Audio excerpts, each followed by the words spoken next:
So I'm sure most of you will already be pretty familiar with the Honda CR-V, at least aesthetically if nothing else. It's been on our road since the 90s and has long been one of the default choices for those after a no-nonsense family car. But one thing you may not be too familiar with is the hybrid badge that's now on its bum, because this is Honda's first crack at a CR-V hybrid. See what I did there?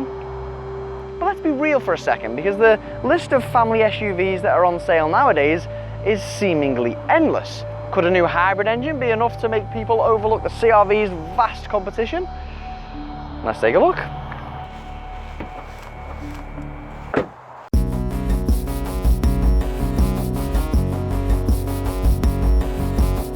So this CR-V is what you might call a traditional hybrid, which is to say you can't plug it in. And power comes from a petrol engine, which in this case is a 2-litre unit producing 184 horsepower, all things considered.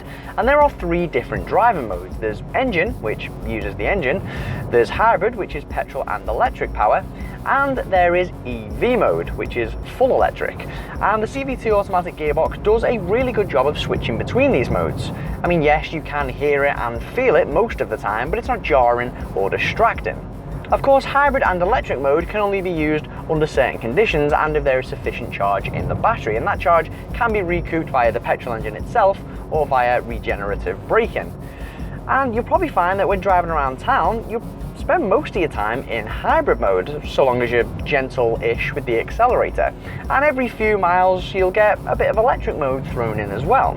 So, that all looks good on paper, but how does it translate in real-world fuel economy? Well, with a mixture of driving, we've been getting an average of around 45 miles per gallon, but just for the record, we've actually got the all-wheel drive model, which, if you're purely after efficiency, you wouldn't go for, but hey-ho.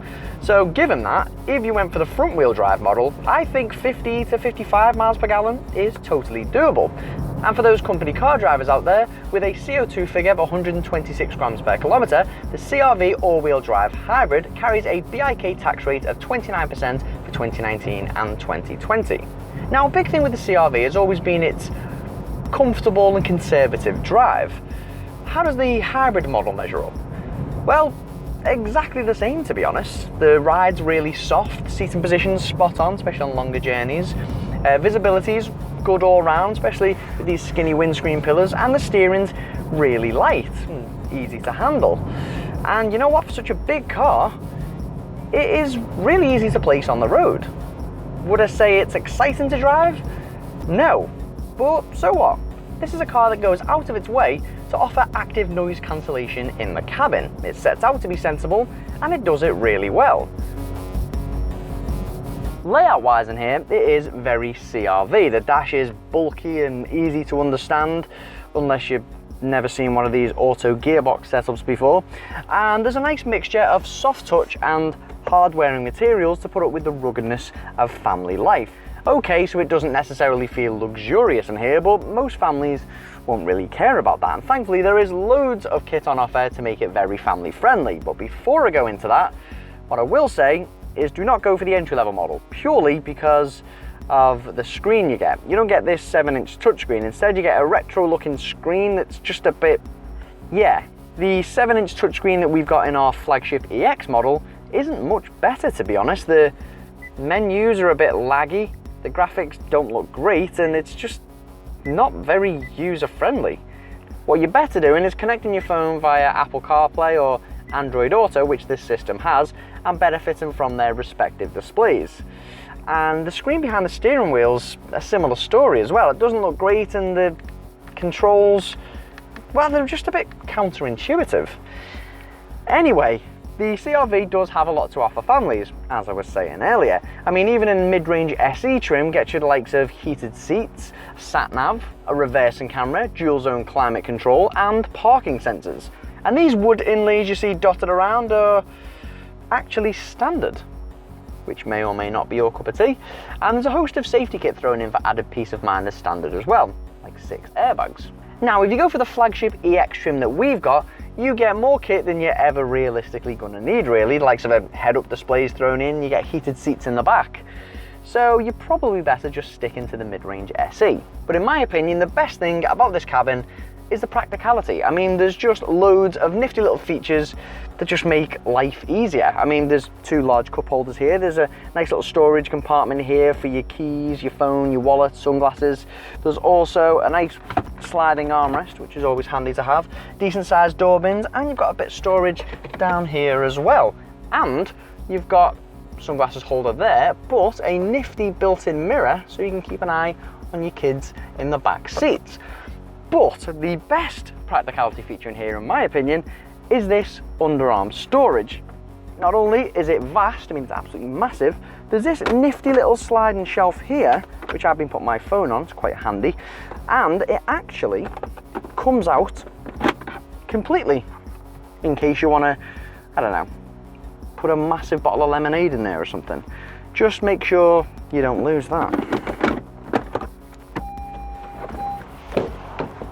Nice wide opening rear doors, always handy for loading in child seats. Now, back here, the theme of practicality continues. I mean, as you can see, I've got loads of leg room, got tons of headroom, and even with this panoramic sunroof, I should mention. And I just like the fact that it's really easy to get comfortable back here. You've got an armrest on the door, you've got a fold down armrest here with 2 cup holders, and you can even put your feet under the seat in front. And just to top it all off, these seats recline back and forth. Always a nice little touch. Now, for those who want to be antisocial, there are 2 built-in USB chargers here. We want to give your phone a bit of a boost. And one thing I really like, and although this is the all-wheel drive model, I like the fact that Honda have managed to keep this floor relatively flat, which means moving around back here is really easy to do. And once you're sat in this middle seat, headroom again is really good. One thing that's a bit strange about this middle seat is the lower back support. Now, just here, it seems to be quite firm, quite hard on your back, and it can be a bit uncomfortable after a while. I think it's the mechanism for this armrest, although I can't be sure. But anyway, one big thing to consider with the hybrid is that it only comes available with 5 seats, unlike the non-hybrid, which is available in 7 seats. But I wouldn't jump to any impractical conclusions, and I'll tell you why in a minute.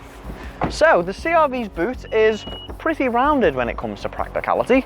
You've got that does take a while to open. You've got a nice wide and high opening, so loading large objects in like suitcases or golf clubs is really easy to do. You've also got a load lift, so you haven't got to lift stuff really high when putting it in.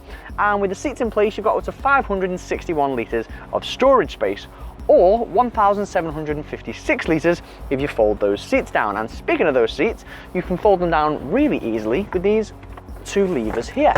Always a nice feature to have, saves you walking around constantly. And once you do fold those down, you've got a nice smooth run all the way to those front seats.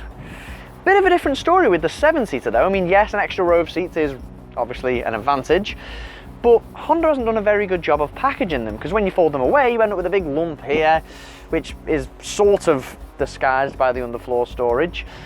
And there's a bit of a gap between the back seats and the middle seats, which isn't great. It's no Kia Sorento, let's put it that way. So you might want to have a long, hard think before you make the leap to 7 seats. And one other thing that may be a bit of a deal breaker for you, especially if you frequent caravan sites and frequently tow things, the CR-V hybrid only tows 750 kilograms, whereas the non-hybrid model can tow around 2.5 tons.